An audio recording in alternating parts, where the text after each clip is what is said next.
ইন্নামা ইয়ামুরু মাসাজিদাল্লাহি মান আমানা বিল্লাহি ওয়াল ইয়াউমিল আখির ওয়া আকামাস সালাতা ওয়া আতাজ যাকাতা ওয়া লাম ইয়াখশা ইল্লাল্লাহ ফাআসা উলাইকা আন ইয়াকুনু মিনাল মুহতাদিন।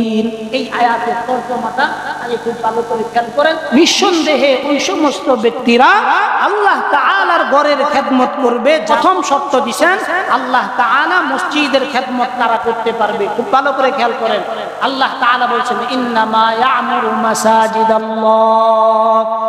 নিঃসন্দেহে ওই সমস্ত ব্যক্তিরা আমার ঘরের খেদমত করতে পারবে। আল্লাহ তাআলা বলেন মান আমানা বিল্লাহ, যেই ব্যক্তি আল্লাহ তাআলার উপর ঈমান আনবে, ওয়াল ইয়াউমিল আখির, আখিরাতের উপর ঈমান আনবে।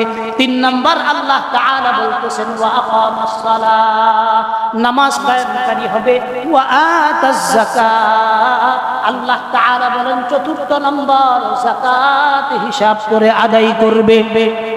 5 নম্বর আল্লাহ তাআলা কি বলেন ওয়ালাম ইয়াখশা ইল্লাল্লাহ, আল্লাহ তাআলার ভয়ে, গোপনে আল্লাহ তাআলার ভয়ে, প্রকাশ্যে আল্লাহ তাআলার ভয়ে সে নিজের গুনাহ। আমাদের দেশে যেই সমস্ত মসজিদ আছে এই সমস্ত মসজিদের দায়িত্বশীলরা সবচেয়ে যেই দায়িত্বটা পালন করে সেটা হলো টাকার হিসাবটা তারা ঠিকমতো করে। কিসের হিসাব বলেন?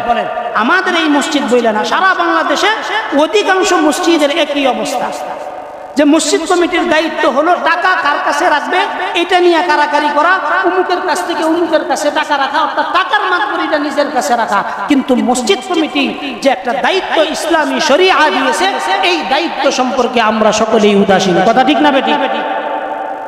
মসজিদ কমিটির সর্বপ্রথম দায়িত্ব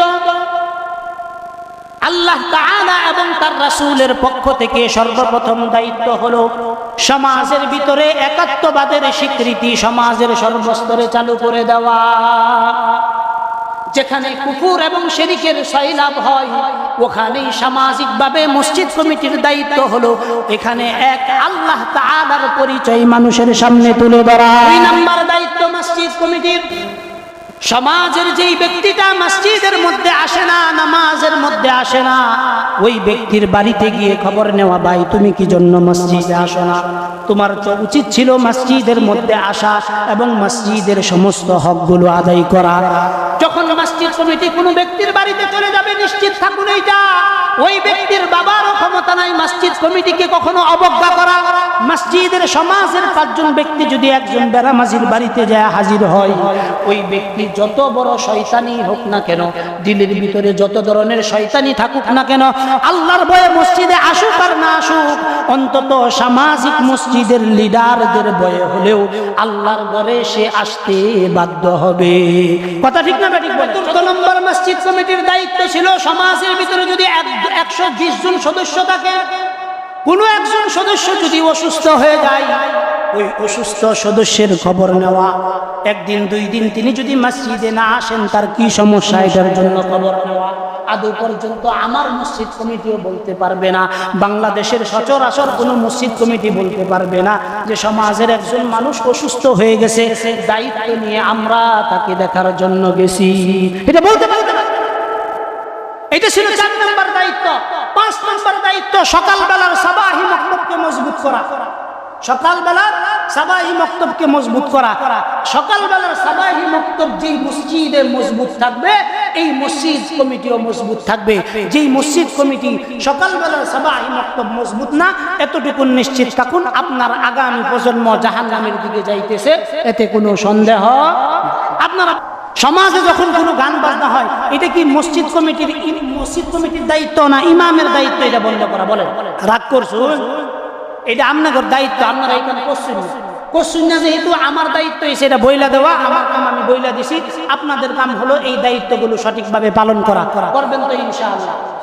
এই দায়িত্বগুলো সঠিকভাবে পালন করবেন তো? আমরা ইনশাআল্লাহ আলোচনার জন্য ক্ষুদ্র ক্ষুদ্র 2-3টা বিষয় আমরা নির্ধারণ করেছি। যেহেতু আগামী সপ্তাহ থেকে কোরবানি এবং হজের ধারাবাহিক আলোচনা শুরু হবে, এজন্য এর আগেই আমরা এলোমেলো যে আলোচনাগুলো আছে এগুলো ইনশাআল্লাহ সমাধান করার চেষ্টা করতেছি, যদি আল্লাহ তাআলা তৌফিক দান করেন। সবাই বলেন আমিন।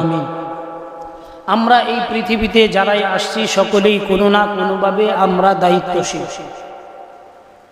কেউ হয়তো পরিবারের দায়িত্বে আছি, কেউ হয়তো সমাজের দায়িত্বে আছি, কেউ হয়তো একটা বাড়ির জিম্মাদারিতে আছি, কেউ হয়তো একটা থানার জিম্মাদারিতে আছি, কেউ হয়তো একটা জেলা প্রশাসকের জিম্মাদারিতে আছি, কেউ হয়তো রাষ্ট্রের জিম্মাদারিতে আছি। সকলেই সকলের জায়গায় আমরা একজন আরেকজনের দায়িত্বশীল, এবং প্রত্যেক দায়িত্বশীলকেই কিয়ামতের দিন আল্লাহ তাআলার কাছে তার দায়িত্ব সম্পর্কে জিজ্ঞাসা করা হবে এবং জবাব দিতে হবে।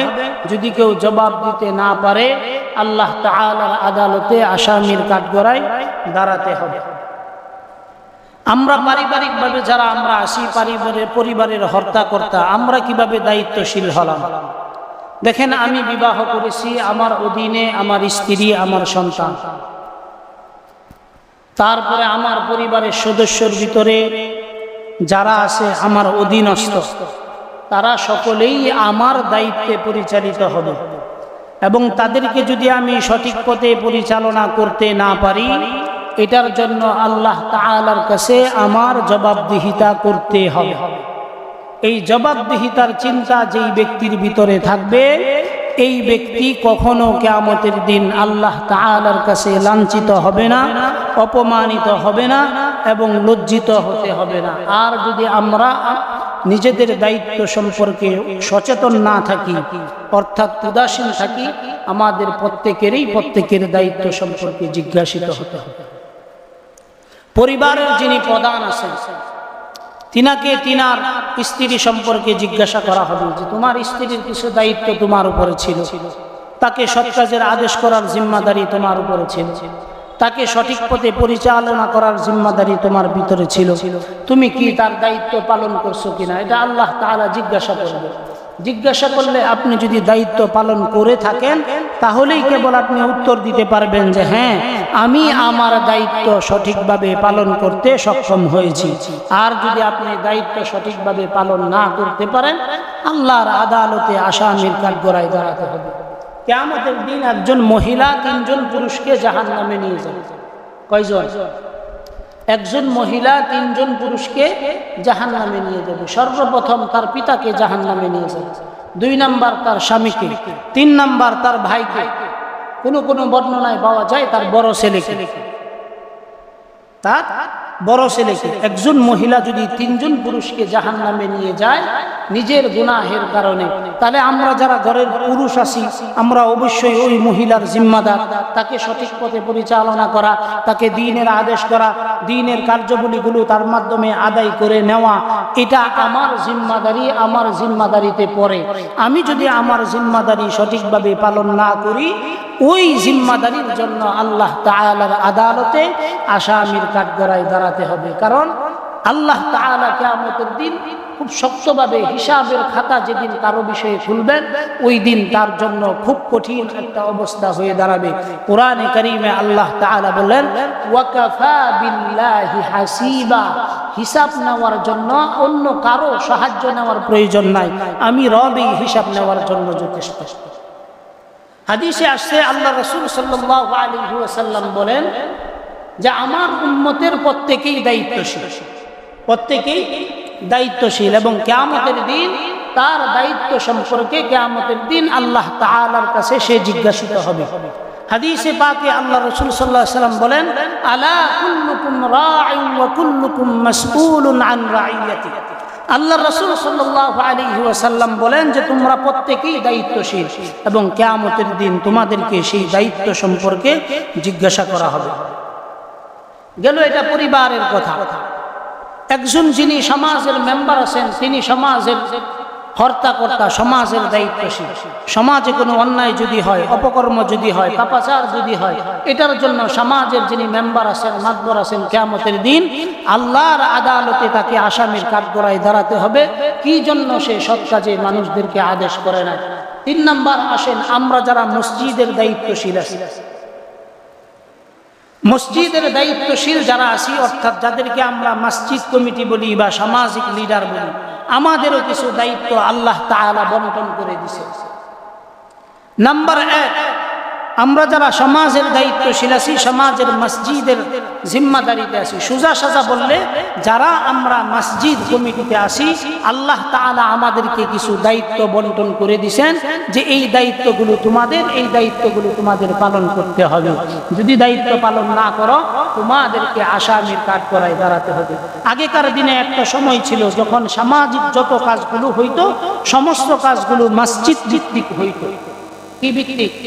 মসজিদ ভিত্তিক হইতো। আস্তে আস্তে সামাজিক কাজগুলোকে যখন মসজিদ থেকে আলাদা করে দেওয়া হয়েছে, তখন সমাজের যেই ব্যক্তিটা মসজিদে নামাজ পড়ে, এই ব্যক্তি মসজিদে এসে একজন ইমামকে নেতা মানে, লিডার মানে।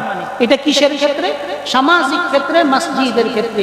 কিন্তু এই ব্যক্তিটাই যখন অন্য কোনো সমস্যায় পড়ে তখন আর মসজিদের ইমামের কাছে আসে না, সামাজিক লিডারদের কাছে যায়। ওই সামাজিক লিডারদের কাছে যে তারা বিচারের জন্য যায়। অথচ সুন্নাহ কি ছিল? খুলাফায়ে রাশিদিনের যুগে, আল্লাহর রাসূল সাল্লাল্লাহু আলাইহি ওয়াসাল্লামের যুগে যত বিচার কার্য, যত সমস্যা, সামাজিক সমাধান, হাত্তাকে যুদ্ধের ঘোষণা পর্যন্ত মসজিদ থেকে হইতো। কিন্তু এখন কি এগুলো আমাদের ভিতরে বিদ্যমান আছে? আমাদের ভিতরে এগুলো নাই। এগুলো না থাকার কারণ কি? এগুলো না থাকার কারণ হলো আস্তে আস্তে আমরা যারা লিডার শ্রেণী আছি তারা মসজিদটাকে আমরা এটাকে সম্পূর্ণ ধর্মভিত্তিক নিয়ে আসছি। এখানে কোনো সামাজিক কাজ নাই। এখানে মানুষজন আসবে, ওয়াজ নসিহত শুনবে, এখানে কোনো সামাজিক দায়বদ্ধতা থাকবে না। এটার একটা কৌশল ব্রিটিশরা আমাদের এই দেশে এটা একটা কৌশল করে গেছেন যে ধর্ম ধর্মের জায়গায় থাকবে, এখানে কোনো সামাজিকতা আনা যাবে না। অথচ আল্লাহ রাসূল সাল্লাল্লাহু আলাইহি ওয়াসাল্লাম সমাজকে মসজিদ ভিত্তিক গঠন করে গেছেন যে সমাজের প্রতিটা কাজ মসজিদে হবে, সামাজিক একটা বিচার হবে এটা মসজিদের মাঠে হবে, সামাজিক কোনো ক্রিয়া বিধানিক সংগঠন পরিচালিত হবে এটাও মসজিদ ভিত্তিক হবে। এই কাজগুলো এখন আমরা নিজেরা বন্ধ করে দিয়েছি। কুরআনে কারীমে আল্লাহ তাআলা সূরা তাওবার 17 নম্বর আয়াতে আল্লাহ তাআলা বলেন, মা কানা লিল মুশরিকিনা আন ইয়ামুরু মাসাজিদাল্লাহ শাহিদিন আলা আনফুসিহিম বিল কুফর উলাইকা হাবিতাত আ'মালুহুম ওয়া ফিন নারি হুম খালিদুন। আল্লাহ তাআলা বলেন মুশরিকরা এই যোগ্যতা রাখে না যে তারা আল্লাহ তাআলার ঘরের খেদমতে নিয়োজিত থাকে। মুশরিকরা এই যোগ্যতা রাখে না যে তারা আল্লাহ তাআলার ঘরে খেদমতে নিয়োজিত থাকবে। এটা সূরা তাওবার 17 নম্বর আয়াত। আল্লাহ তাআলা বলেন, মা কানা লিল মুশরিকিনা আন ইয়ামুরু মাসাজিদাল্লাহ। আল্লাহ তাআলা বলেন মুশরিকদের এই যোগ্যতা নাই তারা আল্লাহর ঘরের খেদমত করবে। কি জন্য তারা খেদমত করতে পারবে না? আল্লাহ তাআলা বলেন, শাহিদিন আলা আনফুসিহিম বিল কুফর। যারা কুফরের দিকে নিজেদেরকে দাবিত করে কুফরের সাক্ষী দেয় তাদের পক্ষে কখনো আল্লাহ তাআলার ঘরের খেদমত করা এটা উচিত না। তাদেরকে আল্লাহর ঘরের খেদমত করতে দেওয়া উচিত। এই আয়াতের শানে নুজুল হলো ইবনে আব্বাস রাদিয়াল্লাহু তাআলা আনহু, তার পিতা আব্বাস সম্পর্কে বলেন, সে যখন বদর যুদ্ধে বন্দী হয়ে যায় মদিনাতে বন্দী হয়ে যাওয়ার পরে আল্লাহ রাসূলের চাচা আব্বাস রাদিয়াল্লাহু তাআলা আনহু তিনি যখন বন্দী হয়ে গেলেন, সাহাবায়ে কেরাম আব্বাসকে বিভিন্ন ধরনের তিরস্কার করতে লাগলেন। তিরস্কার কি? এটা যে তুমি রাসূলের চাচা হইয়া তুমি মুশরিকদের সাথে থাকো, তুমি এগুলো করো সেগুলো করো, এক আল্লাহর উপর ঈমান আনো না, ইত্যাদি করো না। তো হযরত আব্বাস রাদিয়াল্লাহু তাআলা আনহু উত্তর দিতেছেন। আব্বাস রাদিয়াল্লাহু তাআলা বলতেছেন, তোমরা শুধু আমাদেরকে বৎসনাই দিলা, আমাদেরকে শুধুমাত্র গালমন্দই করলা, কিন্তু আমরা তো আরো কিছু কাজ করি। কি কাজ করি? আমরা তো মসজিদের আল্লাহ তাআলার ঘর বাইতুল্লাহ খেদমত করি, বাইতুল্লাহর পরিচর্যা করি, হাজীদেরকে পানি খাওয়াই, বাইতুল্লাহর ঘর দুয়ার এগুলো দরজা জানালা এগুলো আমরা পরিচ্ছন্ন রাখি। এই কাজগুলো তো আমরা করি, তোমরা যা করো তার চাইতে উত্তম কাজটা আমরা করি। আগেকার দিনে বাইতুল্লাহর মেরামত করা, বাইতুল্লাহর পরিচর্যা করা, হাজীদেরকে হজের সময় পানি খাওয়ানো, হাজীদের খেদমত করা, এগুলোকে সর্বোচ্চ নেকের কাজ মনে করা। কি মনে করা হয়তো বলে? সর্বোচ্চ নেকের কাজ উত্তম কাজ করি। আলী প্রশ্ন করলেন, কি উত্তম কাজ করো? আমি বাইতুল্লাহর খেদমত করি, বাইতুল্লাহর পরিচর্যা করি, বাইতুল্লাহকে পরিচ্ছন্ন রাখি, বাইতুল্লাহর মধ্যে যেই সমস্ত হাজিরা হজ করতে আসে তাদেরকে আমরা পানি খাওয়াই, তাদের খেদমতে আমরা নিজেরা নিয়োজিত থাকি। আল্লাহ যে যেই সমস্ত ব্যক্তিরা নিজেদের মধ্যে শিরকি, নিজেদের ভিতরে শিরিক স্থাপন করে এবং শিরিকের গন্ধ যার দিলের ভিতরে থাকে, এই ব্যক্তি কখনো আল্লাহ তাআলার ঘরের খেদমত করতে পারে না, আল্লাহ তাআলার ঘরের ইজ্জত সম্মান তার দ্বারা রক্ষা হইতে পারে না। এটা গেল আয়াতের প্রথম অংশ। আল্লাহ তাআলা বলেন, মা কানা লিল মুশরিকিন, যে মুশরিকদের এই যোগ্যতা নাই, আইয়ামুরুল মাসাজিদ আল্লাহ, যারা আল্লাহ তাআলার ঘরের খেদমত করবে, যা অথচ যাদের অন্তরের ভিতরে শাহিদিন আলা আনফুসিহিম বিল কুফর, যারা নিজেরা সাক্ষী দেয় যে তাদের অন্তরের ভিতরে কুফর এবং শিরকের নেফাকি যাদের অন্তরের ভিতরে আছে, তারা কখনো আল্লাহ তাআলার ঘরের খেদমত করতে পারে না। তারপরে আল্লাহ তাআলা বলেন, উলাইকা হাবিতাত আমালুহুম ওয়া ফিন্নার, আল্লাহ তাআলা বলেন তাদের কোনো আমল তো আমার পর্যন্ত পৌঁছবে না, ওয়া ফিন্নারি হুম খালিদুন, অথচ তারা তাদের কৃতকর্মের কারণে চিরস্থায়ী জাহান্নামের মধ্যে অবস্থান করবে। আল্লাহ তাআলা প্রথম আয়াতে মুশরিকদেরকে অযোগ্য ঘোষণা করেছেন যে তারা মসজিদের খেদমতে নিয়োজিত থাকতে পারবে। ভালো করে খেয়াল করেন, দ্বিতীয় আয়াতে আল্লাহ তাআলা বলতেছেন, ইন্নামা ইয়ামুরু মাসাজিদাল্লাহ মান আমানা বিল্লাহি ওয়াল ইয়াউমিল আখির ওয়া জাহাদা ফি সাবিলিল্লাহ। অন্য আয়াতে আল্লাহ তাআলা বলেন, ইন্নামা ইয়ামুরু মাসাজিদাল্লাহি মান আমানা বিল্লাহি ওয়াল ইয়াউমিল আখির ওয়া আকামাস সালাতা ওয়া আতাজ যাকাতা ওয়া লাম ইয়াখশা ইল্লাল্লাহ ফাআসা উলাইকা আন ইয়াকুনু মিনাল মুহতাদিন। এই আয়াতের তরজমাটা আগে খুব ভালো করে খেয়াল করেন, তারপরে আমি শানে নুজুল আলোচনা করব। এই আয়াতে আল্লাহ তাআলা বলেন, নিঃসন্দেহে তারাই আল্লাহর মসজিদ আবাদ করবে। প্রথম নম্বর কথা আল্লাহ তাআলা বলতেছেন, ইন্নামা ইয়ামুরু মাসাজিদাল্লাহ, নিঃসন্দেহে ওই সমস্ত ব্যক্তিরা আল্লাহ তাআলার ঘরের খেদমত করবে যারা মান আমানা বিল্লাহ। প্রথম কথা আল্লাহ কি বলছেন? মান আমানা বিল্লাহ, যেই ব্যক্তি আল্লাহ তাআলার উপর কি আনবে? বলেন, আল্লাহ তাআলার উপর কি আনবে? ঈমান আনবে। কি আনবে? ঈমান আনবে। ওয়াল ইয়াউমিল আখির, আখিরাতের উপর ঈমান আনবে। ওয়া আকামাস সালাহ, এবং নামাজীদের অন্তর্ভুক্ত হবে, নামাজ কায়েমকারীদের অন্তর্ভুক্ত হবে। প্রথম শর্ত দিবেন আল্লাহ তাআলা মসজিদের খেদমত তারা করতে পারবে। খুব ভালো করে খেয়াল করেন, আল্লাহ তাআলা বলেছেন, ইন্নামা ইয়ামুরু মাসাজিদাল্লাহ, নিঃসন্দেহে ওই সমস্ত ব্যক্তিরা আমার ঘরের খেদমত করতে পারবে। আল্লাহ তাআলা বলেন, মান আমানা বিল্লাহ, যেই ব্যক্তি আল্লাহ তাআলার উপর ঈমান আনবে, ওয়াল ইয়াউমিল আখির, আখিরাতের উপর ঈমান আনবে। তিন নাম্বার আল্লাহ তাআলা বলতেছেন, ওয়া আকামাস সালাহ, নামাজ কায়েমকারী হবে। ওয়া আতাজ যাকাত, আল্লাহ তাআলা বলেন চতুর্থ নাম্বার যাকাত হিসাব করে আদায় করবে। পঞ্চম নম্বর আল্লাহ তাআলা কি বলেন? ওয়ালাম ইয়াখশা ইল্লাল্লাহ, আল্লাহ তাআলার ভয়ে, গোপনে আল্লাহ তাআলার ভয়ে, প্রকাশ্যে আল্লাহ তাআলার ভয়ে সে নিজের গুনাহগারি করবে। আল্লাহ তাআলার ভয় তার ভিতরে প্রতিষ্ঠিত থাকবে। এখন আপনি বলেন, আল্লাহ তাআলা এখানে যারা মসজিদের খেদমত করবে, মসজিদের কমিটি হবে, মসজিদের লিডার হবে, মসজিদের সভাপতি হবে, মসজিদের সেক্রেটারি হবে, মসজিদের যিনি হর্তা করতে হবে, আল্লাহ তাআলা কয়টা গুণ ঘোষণা করছেন? বলেন, চারটা গুণ ঘোষণা করছেন। এক নাম্বার মান আমানা বিল্লাহ, প্রথম নাম্বার আল্লাহ তাআলার উপর ঈমান আনতে হবে। ওয়াল ইয়াউমিল আখির, আখিরাতের উপর ঈমান আনতে হবে। ওয়া আকামাস সালাহ, নামাজ আদায়কারী হতে হবে। ওয়া আতাজ যাকাত, যাকাত প্রদানকারী হতে হবে। ওয়া লাম ইয়াখশা ইল্লাল্লাহ, আল্লাহ তাআলাকে ভয়কারী হইতে হবে। কয়টা শর্ত আল্লাহ তাআলা? চারটা শর্ত। তারপরে বলতেছেন আল্লাহ তাআলা, ওয়ালাম ইয়াখশা ইল্লাল্লাহ ফাআসা উলাইকা আন ইয়াকুনু মিনাল মুহতাদিন। আল্লাহ তাআলা বলেন, আশা করা যায় এই চার গুণে গুণান্বিত ব্যক্তিরা নিঃসন্দেহে যদি মসজিদের খেদমত করে, আল্লাহ তাআলা তাদেরকে হেদায়েতের রাস্তায় পরিচালিত করবে। শানে নুজুলে আসেন।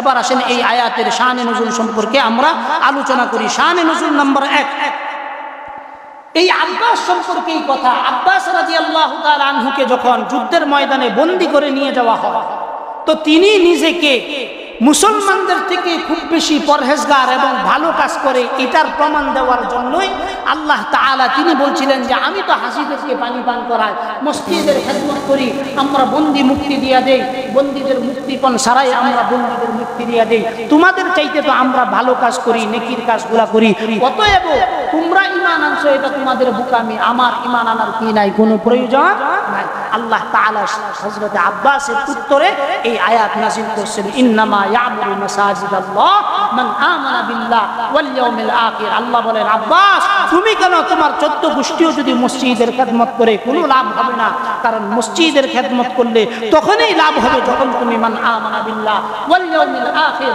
ওয়া আকামাস সালাহ ওয়া আতাজ যাকাত ওয়া লাম ইয়াখশা ইল্লাল্লাহ। প্রথম নাম্বার তুমি আল্লাহ তাআলার উপর ঈমান আনবা, দ্বিতীয় নাম্বার তুমি আখিরাতের উপর ঈমান আনবা, তৃতীয় নাম্বার তুমি নামাজ আদায়কারী হইবা, চতুর্থ নাম্বার তুমি যাকাত প্রদানকারী হইবা, পঞ্চম নম্বর কাজ হলো তুমি আল্লাহ তাআলার ভয় তোমার ভিতরে থাকবে। এই 5টা গুণে গুণান্বিত ব্যক্তি মসজিদের খেদমত করলে আল্লাহ তাআলা তাকে হেদায়েতের পথে পরিচালিত করবেন। জোরে বলেন সুবহানাল্লাহ। এখন আমরা যারা মসজিদের জিম্মাদারিতে আছি, আমরা কি এই দায়িত্বগুলো সঠিকভাবে পালন করতেছি না? যদি পালন না করি, আলা কুল্লুকুম রাঈন ওয়া কুল্লুকুম মাসউলুন আন রাইয়াতি, আমরা প্রত্যেকেই দায়িত্বশীল এবং কিয়ামতের দিন আল্লাহ তাআলার আদালতে আমাকে আমার দায়িত্ব সম্পর্কে জিজ্ঞাসিত করা হবে। আমি এতটুকু নির্দ্বিধায় বলতে পারি, এই দেশে অনেক মসজিদ আছে, অনেক মসজিদ কমিটি আছে যারা কিয়ামতের দিন অন্য কোনো আমলের কারণে জাহান্নামে যাইতে হবে না, শুধুমাত্র মসজিদের জিম্মাদারিতে আছে, সঠিকভাবে আবাদ না করার কারণে এই মসজিদ কিয়ামতের দিন লানত দিয়ে তাকে জাহান্নামে নিয়ে যাবে। কথা ঠিক না বেটি? কিয়ামতের দিন এই মসজিদ লানত দিয়ে জাহান্নামে নিয়ে যাবে। এজন্য প্রিয় ভাই, যারা আমরা মসজিদের দায়িত্বে আছি, আমরা যদিও এটা মনে করতেছি যে এই দায়িত্বটা খুব বেশি হালকা, চরম ভুলের মধ্যে আমি আছি। কিসের মধ্যে আছি বলে? চরম ভুলের মধ্যে আমি আছি। যদি আমি এই ভুল থেকে বাঁচতে চাই, আমাকে সর্বপ্রথম কাজ হলো ঈমান আনতে হবে, যাকাত প্রদান করতে হবে, নামাজ আদায়কারী হতে হবে, আখিরাতের উপর ঈমান আনতে হবে, আল্লাহ তাআলার ভয় নিজের ভিতরে থাকতে হবে। যেই ব্যক্তির ভিতরে আল্লাহ তাআলার ভয় থাকবে, এই ব্যক্তি কখনো আল্লাহ তাআলার ভয়ের বাহিরে কোনো কাজ করবে না। আল্লাহ তাআলা আমাদেরকে যারা মসজিদের দায়িত্বশীল আছি, আমাদেরকে সঠিকভাবে মসজিদের দায়িত্বগুলো পালন করার তৌফিক দান করুক। সবাই বলেন আমিন। মসজিদ কমিটির দায়িত্ব, ইসলামী শরিয়া মসজিদ কমিটির কয়েকটা দায়িত্ব নির্ধারণ করে। আমাদের দেশে যেই সমস্ত মসজিদ আছে, এই সমস্ত মসজিদের দায়িত্বশীলরা সবচেয়ে যেই দায়িত্বটা পালন করে সেটা হলো টাকার হিসাবটা তারা ঠিকমতো করে। কিসের হিসাব বলেন? আমাদের এই মসজিদ বইলে না, সারা বাংলাদেশে অধিকাংশ মসজিদের একই অবস্থা, যে মসজিদ কমিটির দায়িত্ব হলো টাকা কার কাছে রাখবে এটা নিয়ে কারাকারি করা, উমুকের কাছ থেকে উমুকের কাছে টাকা রাখা, অর্থাৎ টাকার মাতবরিটা নিজের কাছে রাখা। কিন্তু মসজিদ কমিটি যে একটা দায়িত্ব ইসলামী শরিয়া দিয়েছে, এই দায়িত্ব সম্পর্কে আমরা সকলেই উদাসীন। কথা ঠিক না বেটি? মসজিদ কমিটির সর্বপ্রথম দায়িত্ব আল্লাহ তাআলা এবং তার রাসূলের পক্ষ থেকে সর্বপ্রথম দায়িত্ব হলো সমাজের ভিতরে একাত্মবাদের স্বীকৃতি সমাজের সর্বস্তরে চালু করে দেওয়া। যেখানে কুফর এবং শিরকের সয়লাব হয়, ওখানেই সামাজিকভাবে মসজিদ কমিটির দায়িত্ব হলো এখানে এক আল্লাহ তাআলার পরিচয় মানুষের সামনে তুলে ধরা।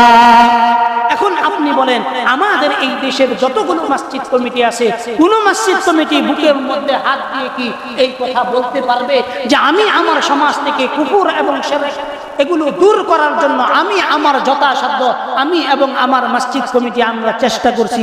এটা বুকে হাত দিয়া এই দেশের 100% 3,40,000 মসজিদ আছে, এই 3,40,000 মসজিদের ভিতরে 1,000 মসজিদ কমিটি এই ঘোষণা দিতে পারবে না। কথা ঠিক না বেঠিক?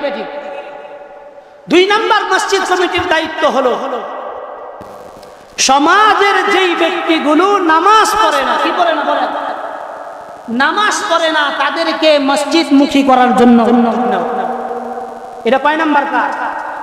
2 নাম্বার কাজ। যেই মানুষগুলো নামাজ পড়ে না, মসজিদ কমিটির দায়িত্ব হলো ওই সমস্ত ব্যক্তিদের বাড়িতে মসজিদ কমিটি গিয়ে, ভাই তুমি তো আমাদের সমাজের সদস্য, আমরা সমাজে 120 জন সদস্য আছি, এই 120 জন সদস্যের ভিতরে তুমিও একজন, কিন্তু সবাই নামাজে যায়, তুমি কি জন্য নামাজে আসো না? এটা একটু কষ্ট করে যদি আমাকে বলতা, আমাদেরকে বলতা। আজকের দিনে যারা আছে মসজিদ কমিটিতে, আপনারাই বলেন কোনোদিন কি আমরা কারো বাড়িতে গেছি? সবাই বলেন আমরা গেছি কোনো? এটা শুধু শহরের মসজিদ না, গ্রামের মসজিদ, সকল মসজিদ। 3,40,000 মসজিদ কমিটির উদ্দেশ্যে আমার কয়েকটা কথা। মসজিদ কমিটির দায়িত্ব কি এই বিষয়টা আগে জানেন, তারপরে দায়িত্ব নেন। যদি না বুঝেন, আমি তো আগেই বলছি, মসজিদ যদি আপনি দায়িত্ব সঠিকভাবে পালন না করতে পারেন, জাহান্নামে যাওয়ার জন্য অন্য কোনো গুনাহের প্রয়োজন নাই। মসজিদের দায়িত্ব নেবেন, আগুন খাইবেন, আগুন বক্ষণ করবেন, এই আগুনেই আপনাকে জাহান্নামের আগুনে নিয়ে যাবে। কথা ঠিক না ঠিক বলেন? 2 নাম্বার দায়িত্ব মসজিদ কমিটির, সমাজের যেই ব্যক্তিটা মসজিদের মধ্যে আসে না, নামাজের মধ্যে আসে না, ওই ব্যক্তির বাড়িতে গিয়ে খবর নেওয়া, ভাই তুমি কি জন্য মসজিদে আসো না? তোমার তো উচিত ছিল মসজিদের মধ্যে আসা এবং মসজিদের সমস্ত হকগুলো আদায় করা। যখন মসজিদ কমিটি কোনো ব্যক্তির বাড়িতে চলে যাবে, নিশ্চিত থাকুন এইটা, ওই ব্যক্তির বাবারও ক্ষমতা নাই মসজিদ কমিটিকে কখনো অবজ্ঞা করা। মসজিদের সমাজের 5 জন ব্যক্তি যদি একজন বেরামাজির বাড়িতে যায় হাজির হয়, ওই ব্যক্তি যত বড় শয়তানি হোক না কেন, দিলের ভিতরে যত ধরনের শয়তানি থাকুক না কেন, আল্লাহর ভয়ে মসজিদে আসুক আর না আসুক, অন্তত সামাজিক মসজিদের লিডারদের ভয়ে হলেও আল্লাহর ঘরে সে আসতে বাধ্য হবে। কথা ঠিক না ঠিক বলে? এই কাজটা কি আমরা করছি কোনোদিন? 3 নাম্বার দায়িত্ব ছিল মসজিদ কমিটির, যে যুবকদেরকে মসজিদমুখী করা। কি করা? যুবকদেরকে মসজিদমুখী করা। যুবকদেরকে মসজিদমুখী আমরা করার জন্য কি কোনো উদ্যোগ নেই? একটা পোলাপান যদি বিড়ি খায়, তারে বৎসনা দিতে দিতে, লাঞ্ছনা দিতে দিতে আমরা শেষ করে আলাই। তুই বিড়ি খুব, তোর বাপ বিড়ি খুব, তোরে দেখছি তোর মার বিয়ে হইতে দেখছি, তোর বাপের বিয়ে হইতে দেখছি, ইত্যাদি ইত্যাদি কথার কোনো শেষ নেই। কথা ঠিক না বেঠিক?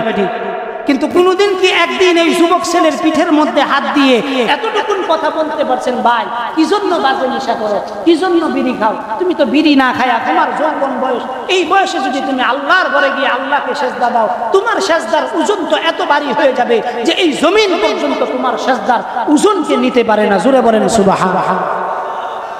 হাদিস শরীফে আসছে, আল্লাহর রাসূল বলেন, কিয়ামতের কঠিন ময়দানে আল্লাহ তাআলা কিয়ামতের কঠিন ময়দানে আরশে আজিমের নিচে, আল্লাহ তাআলার আরশে আজিমের ছায়া ছাড়া যখন কোনো ছায়া থাকবে না, ওই ছায়ার ভিতরে আল্লাহ তাআলা 7 ধরনের ব্যক্তিকে ওই ছায়ার নিচে আশ্রয় দিবে। তার ভিতরে একজন হলো ওই যুবক, যেই যুবক আল্লাহর ভয়ে যৌবনের তাড়নায় কোনো গুনাহের মধ্যে যায় নাই, যৌবনের পুরোটা সময় আল্লাহ তাআলার ভয়ে ইবাদতের মধ্যে কাটিয়ে দিয়েছে। আল্লাহ তাআলা বলেন, কিয়ামতের দিন আরশে আজিমের ছায়া ছাড়া যখন কোনো ছায়া থাকবে না, ওই ছায়ার নিচে আমি এই সমস্ত যুবকদেরকে আমি ডেকে ডেকে আশ্রয় দিব। সুবহানাল্লাহ কইতেন না? হাদিস শরীফে আছে, শাবুন নাশা ফি ইবাদাতি রাব্বিক, আল্লাহ রাসূল সাল্লাল্লাহু আলাইহি ওয়াসাল্লাম বলেন, ওই যুবক যেই যুবক যৌবনকালে গুনার সাথে যায় নাই, গুনাহের ভয়ে আল্লাহ তাআলার ভয়ে ওই যুবক সেজদার মধ্যে নামাজের মধ্যে ছিল, যৌবনকালটা ইবাদতের ভিতরে কাটাইছে। জমিনও বলে যুবক যখন সেজদা দেয়, এই যুবকের কপালটা হয়তো 5 কেজি ওজন হইতে পারে, কিন্তু তার সেজদার ওজন এত ভারী হয়ে যায়, জমিন আল্লাহ তাআলার কাছে চেঁচামেচি চিৎকার করতে থাকে, আয় আল্লাহ এই যুবককে মাফ করো এবং তারে বলো সেজদা থেকে মাথা উঠাইতে। তার মাথার ওজন, তার সেজদার ওজন আমি জমিন নিতে পারতেছি। আমরা মসজিদ কমিটিরা কেউ কি কোনোদিন কোন যুবককে পিঠের মধ্যে হাত দিয়ে এটা বলছি যে ভাই আসো একটু মসজিদে? বলছি আমরা? হ্যাঁ। 4 নম্বর মসজিদ কমিটির দায়িত্ব ছিল, সমাজের ভিতরে যদি 120 জন সদস্য থাকে, কোনো একজন সদস্য যদি অসুস্থ হয়ে যায়, ওই অসুস্থ সদস্যের খবর নেওয়া, একদিন দুই দিন তিনি যদি মসজিদে না আসেন তার কি সমস্যা এটার জন্য খবর নেওয়া, আদৌ পর্যন্ত আমার মসজিদ কমিটিও বলতে পারবে না, বাংলাদেশের সচরাচর কোনো মসজিদ কমিটি বলতে পারবে না যে সমাজের একজন মানুষ অসুস্থ হয়ে গেছে, দায়িত্ব নিয়ে আমরা তাকে দেখার জন্য গেছি, এটা বলতে পারবে না। এটা ছিল 4 নম্বর দায়িত্ব। 5 নম্বর দায়িত্ব সকালবেলার সাবাহি মক্তবকে মজবুত করা। সকালবেলার সাবাহি মক্তবকে মজবুত করা। সকালবেলার সাবাহি মক্তব যেই মসজিদে মজবুত থাকবে, এই মসজিদ কমিটিও মজবুত থাকবে।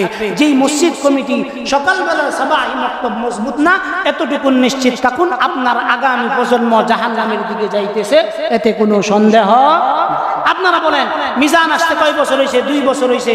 এই পর্যন্ত সে সঠিকভাবে সকালবেলার সাবাহি মক্তব চালাইতেছে কিনা? একদিন একজন বলেন আইসা যে আমি খবর নিছি যে সে সঠিকভাবে টাইম টু টাইম মতো পড়াইতেছে কিনা? কেউ কি বুকে হাত দিয়ে বলতে পারবেন যে হ্যাঁ আমি দেখছি আইসা? বলে কেন করলেন? এটা তো আপনার দায়িত্ব, এগুলো আপনার দায়িত্ব ছিল। এই কাজগুলো আপনারা করছেন না। এই যে স্পেসিফিক 4-5টা কারণ বললাম, এই কারণগুলো আরো অনেকগুলো কারণ আছে, আরো অনেকগুলো কারণ আছে। সমাজে যখন কোনো গান বাজনা হয়, সমাজে যখন কোনো গান বাজনা হয়, এটা কি মসজিদ কমিটির দায়িত্ব না ইমামের দায়িত্ব এটা বন্ধ করা? বলেন সবাই, বলেন এটা কার দায়িত্ব?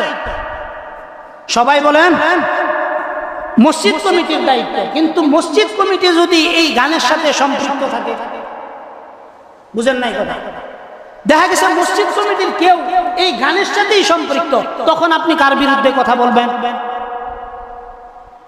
এজন্য প্রতিটা মসজিদে যখন কমিটি হয়, ওই কমিটির ভিতরে এলাকার যদি 2-4 জন আলেম থাকে, তাকে ওই কমিটিতে রাখা। কি রাখা? কমিটিতে আলেম রাখা, অন্তত 2 থেকে 3 জন আলেম রাখা। এই আলেম রাখলে কি ফায়দা হয়? সকালবেলার মক্তব সঠিকভাবে হইতেছে কিনা এটা একজন আলেম এসে বুঝবে যে হ্যাঁ সকালবেলার মক্তবটা এই মসজিদে ঠিক আছে। একটা কমিটির ভিতরে আপনি ইনসাফ করতেছেন না বেইনসাফ করতেছেন, এইটুকু বুঝার যোগ্যতা সম্পূর্ণ মসজিদ কমিটিতে এখন না। এটা বুঝতে পারবে একজন আলেম জ্ঞানী মানুষ, যিনি সুচিন্তিত ভালো মানের অধিকারী। এই কাজগুলো আমরা করি না। আল্লাহ তাআলা আমাদেরকে এই কাজগুলো করার তৌফিক দান করুন। সবাই বলেন আমিন। রাগ করছুন, এটা আপনাদের দায়িত্ব, আপনারা এখানে করছেন না, যেহেতু আমার দায়িত্ব সেটা বইলা দেওয়া, আমার কাম আমি বইলা দিছি, আপনাদের কাম হলো এই দায়িত্বগুলো সঠিকভাবে পালন করা। করবেন তো ইনশাআল্লাহ? এই দায়িত্বগুলো সঠিকভাবে পালন করবেন তো ইনশাআল্লাহ? ইনশাআল্লাহ। এবং আমরা চাইতেছি যে আগামী এই কুরবানি ঈদের আগে আমরা আরো 20-25 জন 20-30 জন নতুন করে আমাদের সমাজের ভিতরে কিছু লোক নেওয়ার জন্য, যারা সমাজে আসতে চান তারা ইনশাআল্লাহ খুব তাড়াতাড়ি যোগাযোগ করবেন। কুরবানির আগে আপনাদেরকে ইনশাআল্লাহ যারা নতুন করে এলাকায় থাকেন, বাড়িতে যান না, তারা ইনশাআল্লাহ সমাজে উঠে যাবেন। উঠে গেলে ফায়দা কি? আপনার যে কোনো সমস্যায় সমাজের লিডার যারা আছে তারা আপনার খোঁজ খবর নিতে বাধ্য থাকবে ইনশাআল্লাহ। আর তারা না আনে, অন্তত আমি যতদিন আছি ততদিন আপনার খোঁজ খবর ইনশাআল্লাহ নিব, যতটুকু সম্ভব। আমার দায়িত্বের যতটুকু সীমাবদ্ধতা আছে ততটুকু থেকে ইনশাআল্লাহ নিব। যারা উঠবেন তারা ইনশাআল্লাহ উঠে যাবেন। এবং কুরবানির ঈদ চলে আসছে, এই কুরবানির ঈদের আগেই যাদের বেতনগুলো বাকি আছে, আমরা ইনশাআল্লাহ সামাজিক বেতনগুলো ইনশাআল্লাহ যথাসময়ে দিয়ে দেওয়ার চেষ্টা করব। পারবো তো ইনশাআল্লাহ? ইনশাআল্লাহ। এটা গেল আমাদের মসজিদ কমিটির বিষয়ে কথা। আরো 2-1টা কথা আছে, আরো 2-1টা কথা আছে। সব কথা তো কোন জানা, এই যে কথা আছে না যে হাসা কথা কইলে মা মায়ের খায়, মিথ্যা কথা কইলে বাবা ব্যাং খায় না, আমগো সমস্যা হয়েছে এইটা। অনেক কথা আছে যেগুলো কোন জানা, কেমনে কইলাম? কারণ সর্ব অঙ্গে হয়েছে গা, মানে ওষুধ কোন জায়গায় দেবে, সেইখানেই ওষুধ দিতে যায়, এইখানেই সমস্যা। আল্লাহ তাআলা আমাদেরকে বুদ্ধি দান করুক। সবাই বলেন আমিন। প্রিয় ভাইরা, আমাদের আশা করা যাচ্ছে যে আগামী 3 সপ্তাহ পরে আমাদের পবিত্র ঈদুল আজহা ইনশাআল্লাহ আমাদের সামনে উপনীত, এবং খুব দ্রুততার সহিত কুরবানির ঈদ আমাদের সামনে চলে আসতেছে। আমরা কুরবানির প্রস্তুতি দ্বারা নেওয়ার এখন থেকে ইনশাআল্লাহ ধারাবাহিকভাবে আমরা কুরবানির প্রস্তুতি নিব, চেষ্টা করব হালাল টাকা দিয়ে কুরবানি করার জন্য। পারবো তো ইনশাআল্লাহ? আপনার হয়তো বিভিন্ন স্তরের কামাই থাকে, বিভিন্ন স্তরে কামাই থাকে, ওই বিভিন্ন স্তরের কামাই না নিয়ে যার বাড়ি আছে তিনি বাড়ি ভাড়া থেকে কুরবানি দিলেন, অনেকের দেখা গেছে বিভিন্ন আইটেমের ইনকাম আছে, ওই আইটেমের না নিয়ে আসে এরা আপনার শরীর বা রক্ত গাম দিয়ে উপার্জিত যে টাকাটা ওইটা দিয়ে আপনি কুরবানি দেওয়ার চেষ্টা করবেন ইনশাআল্লাহ। তবে শরীকের চাইতে এককভাবে কুরবানি দেওয়া উত্তম, শরীকের চাইতে এককভাবে কুরবানি দেওয়া কি উত্তম। যাদের সমস্যা আছে তারা এককভাবে দিবেন। এককভাবে দিতে গেলে আপনি এইটা ভাববেন না যে গরুর গোশত আমি বেশি পছন্দ করি, ছাগল কেমনে আছে না আমগর ভিতরে এইরকম চিন্তা আয়া পড়ে না, না এরকম চিন্তা না। আপনি খাওয়ার জন্য এটা আল্লাহর রাস্তায় আপনি উৎসর্গ করতেছেন, আল্লাহর রাস্তায় এটাকে কুরবানি দিতেছেন। আপনি এককভাবে দিলে ফায়দা কি হলো যে 7 জন ব্যক্তি যদি একসাথে আপনি কুরবানি দেন, সরা একটা কথা বলেন, 7 ব্যক্তি যদি একসাথে আপনি কুরবানি দেন, ওখানে দেখা গেল 4 জন নামাজি আর 3 জন কি বেনামাজি, 3 জন কি বেনামাজি। এখন হাদিস শরীফে আসছে, আমরা তো এই আলোচনা করছি গত জুমার আগের জুমায়, যেই ব্যক্তি বেনামাজি ওই ব্যক্তির কোনো আমল আল্লাহ তাআলার কাছে কি হয় না, কবুল হয় না। নেককারদের কোনো দোয়াও তার জন্য কি হয় না, কবুল হয় না। এই যে এই কাজগুলো তার জন্য হয় না, এই ব্যক্তিকে যখন আপনি কুরবানিতে নিলেন, আপনার এটা কি কবুল হওয়ার সম্ভাবনা আছে ভাই? বিষয়টা কি সিরিয়াস না? এজন্য খুব সতর্কতার সহিত কুরবানির মাসআলা খুব সতর্কতার সহিত খেয়াল করে করা। অনেক মাসআলা আছে যেগুলো আমরা বলবো না, বলার দরকার নেই, কারণ এগুলো বলার দ্বারা সমাজে বিশৃঙ্খলা হবে। কারণ কার কথা কইবেন, যেহানে কইবেন এই জায়গায় সমস্যা। খতামাল্লাহু আলা কুলুবিহি ওয়া আলা সামঈহি ওয়া আলা আবসারিহি গিশাওয়া। চোখেও সমস্যা, মুখেও সমস্যা, অন্তরেও সমস্যা, কানেও সমস্যা, কলবের ভিতরেও সমস্যা, সব জায়গায় সমস্যা। একজন আরেকজনের উপরে কুধারণা করে, এমন ভাবে কুধারণা কইরা বসে যেটার কোনো ইয়ান। আল্লাহ তাআলা আমাদেরকে সহিহ দান করুন, সবাই বলেন আমিন। কুরবানির আলোচনা আগামী জুমায় ইনশাআল্লাহ আমরা হজের আলোচনা করব।